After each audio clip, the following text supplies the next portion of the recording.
Hey guys, today I'm going to show you how to draw and manage a circle using sliders in Desmos. First, let's draw a circle using the classic method. We'll write the formula of the circle. Open parenthesis, x minus 2, close parenthesis squared, plus, open parenthesis, y minus 4, close parenthesis squared, equals 12. Now we see the circle on the graph. You can manage the circle by changing the values. Next, let's improve this by using sliders instead of fixed numbers. We'll rewrite the formula using variables like this. Now, enable the sliders.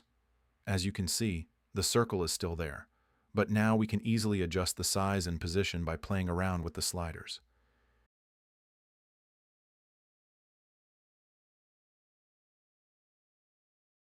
If you found this video helpful, don't forget to subscribe to the channel.